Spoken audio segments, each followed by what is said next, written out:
in color, the continuing story of Peyton Place.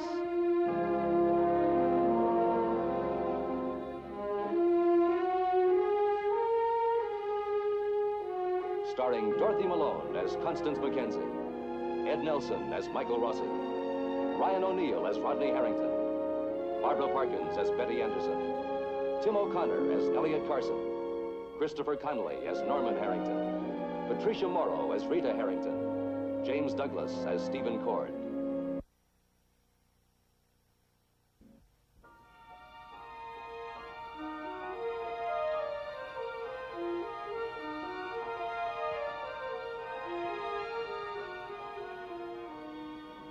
Tonight, Eddie Jacks has an assignment. Find a way to end the life of Martin Peyton. Eddie has made a deal with Leslie Harrington in a last desperate effort to profit from Peyton's will before the old man marries and gains the opportunity to change his will. Thus, there is homework to be done. How does Peyton live? What are his hours? What people are around him? For though it is Harrington who is Peyton's old enemy, it is Eddie who's been appointed executioner.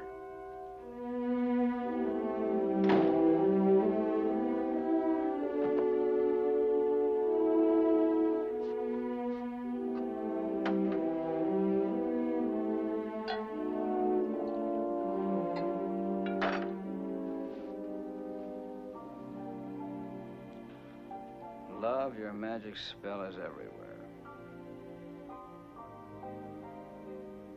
You've been drinking, haven't you, darling? You want to know something? So have I. You drove me to drink, my sweet. Haven't you had enough for one day? Of what? Humiliation? Oh, yes, I have. But so have you. I heard that Betty walked away from you. That doesn't change a thing. I love you, Stephen.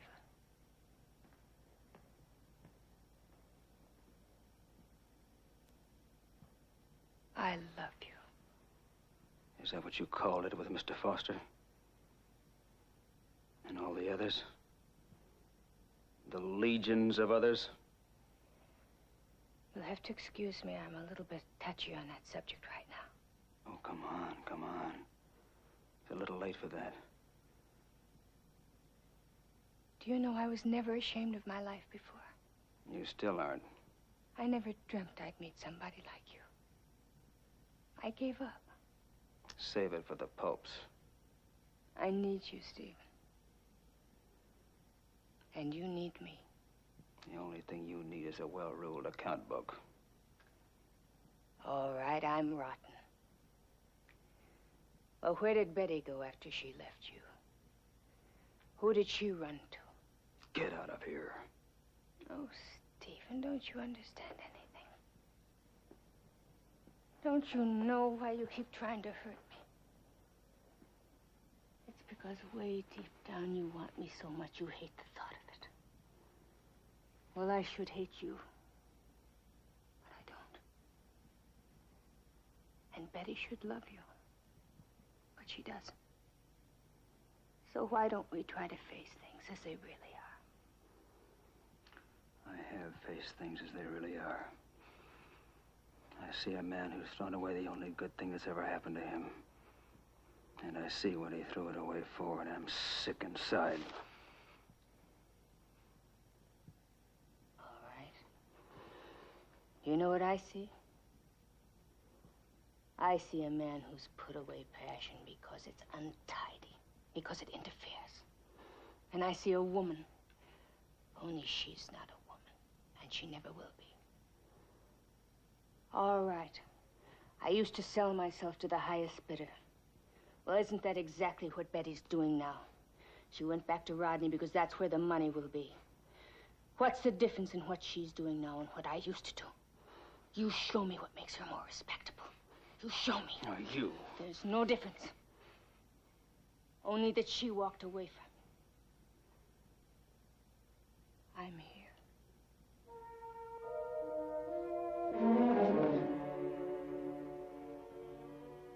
I'm here.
Les, what are you doing here? Oh, you look worried. The boys at the mill giving you a bad time? Spare me the bartender's wit, Eddie. I don't have much time. Well, that's a big problem with you, Les. You're always in a hurry. We're both fighting the same clock right now. Watching it. What you mean? No, I don't like fighting anything. I'm a card-carrying coward. I told you to be here because I've had some second thoughts about last night. You're scared stiff. It's not a question of fear. It's a matter of time. Well, hi, Charlie. Eddie, Mr. Harrington, how about some food? Oh, that's a beautiful word. Am I still in time for breakfast? Breakfast, lunch, or dinner? Good. Then I'll have, let's see, a stack of hots and some bacon. Not too crisp. Les? Just coffee. Oh, come on, Les. Eat something. I'm flush. That's all, Charlie. And, tall buttermilk, Charlie. Buttermilk, right. You were saying something about second thoughts? I was saying we have a lot of work to do.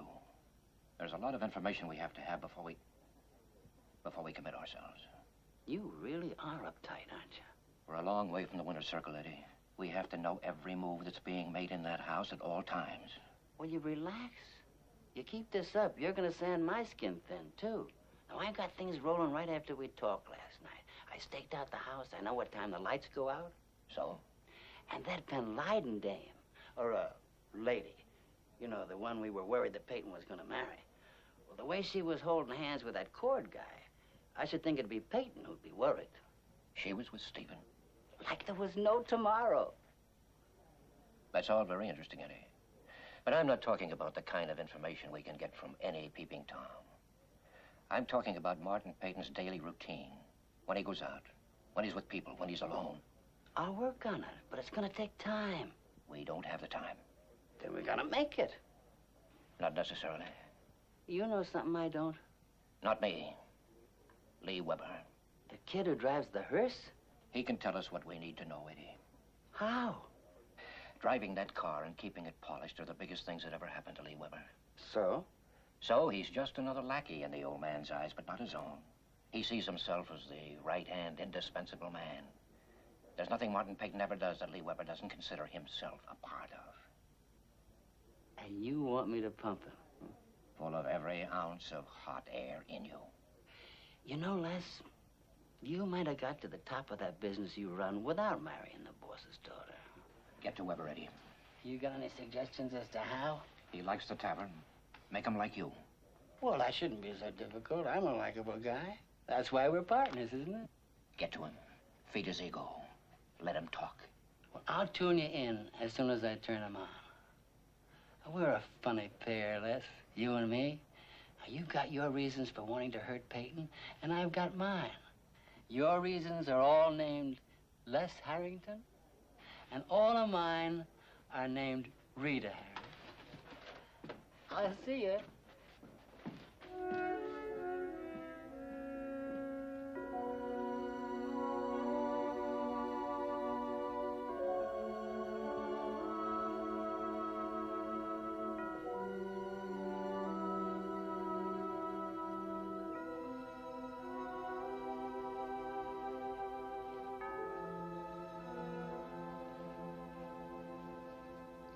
Mr. Peyton? What is it? Well, you have an appointment with Mr. Tomlinson, and it's almost 3 o'clock. Well, Tomlinson can wait. Come here, Weber.